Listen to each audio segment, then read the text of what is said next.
I made a video talking about how positive reinforcement isn't going to affect the behavior change that you're looking for. And what I mean by that and what I discuss in the video is that an operant focus, even if done through positive reinforcement, is not how we behavior therapy.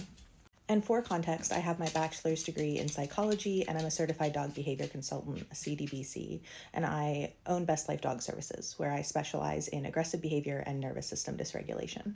And I have a lot of clients, and I especially seem to have encountered a lot in this past month, especially, which is what prompted me to make that video, who have been working with often a trainer for a long time, sometimes upwards of a year, using positive reinforcement, using operant training to address a behavior concern. And they've seen little to no progress. And that is because operant conditioning addresses a behavior, but it doesn't address the function of the behavior. And so when you're dealing with a behavior concern, when you're dealing with frustration, fear, anxiety, nervous system dysregulation, aggressive behaviors, we don't actually go after the behavior itself. The behavior is a symptom. We go after the function of the behavior. And this commenter is sharing a really common scenario that I see. And it's so interesting because this gets close to the mark, but it's done a little bit differently in such a way that at best it is inefficient and at worst it's completely ineffective. And that is to have a reactive dog watch their person when the trigger is present.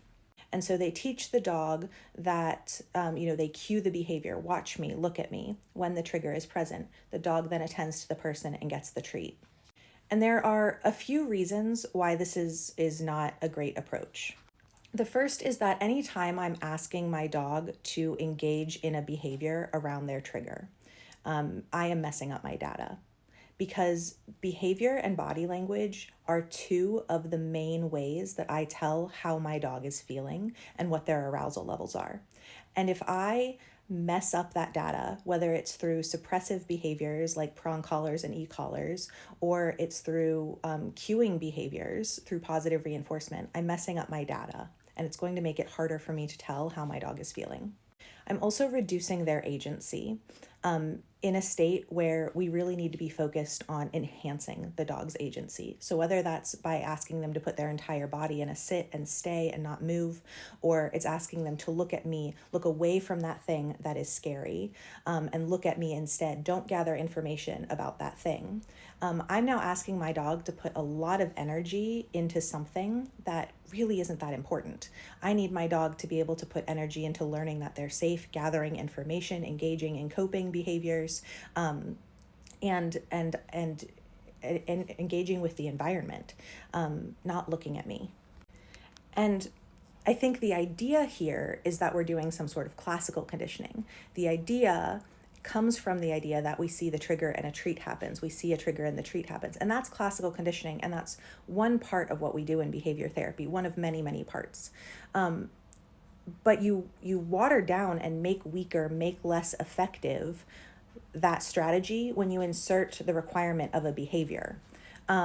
Classical and operant conditioning are always happening. And so, yes, if you are cueing a watch me and the dog watches and then they get a treat, yes, classical conditioning is also technically happening, but it's not as effective as it could be because you're breaking it up with an operant requirement. So now the treat is happening because you've looked, not because the trigger appeared. And so it's not very good counter conditioning.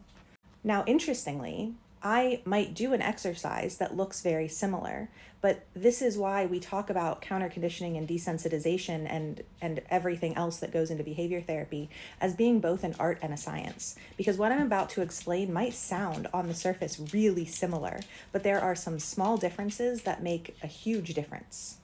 So for example, I might play engage, disengage with the trigger.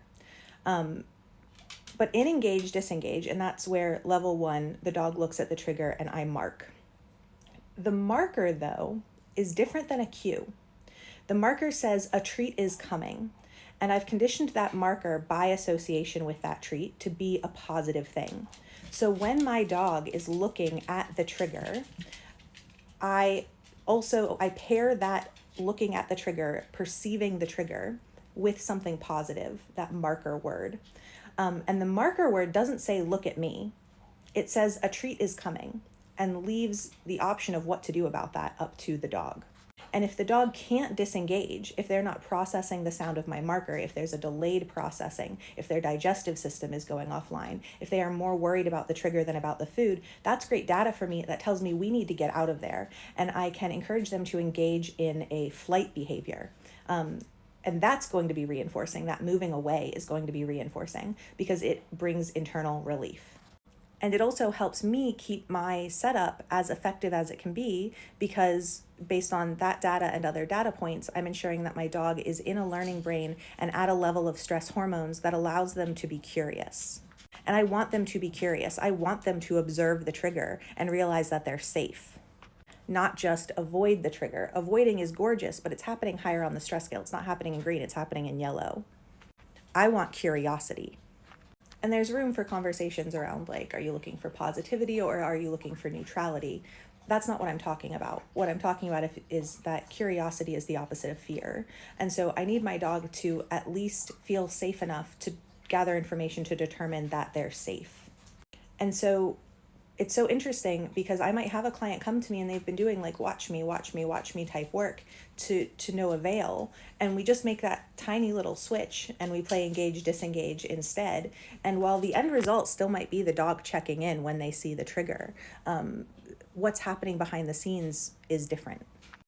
That being said, that alone is not the whole behavior therapy. That's a piece of it. But there's other stuff going on as well.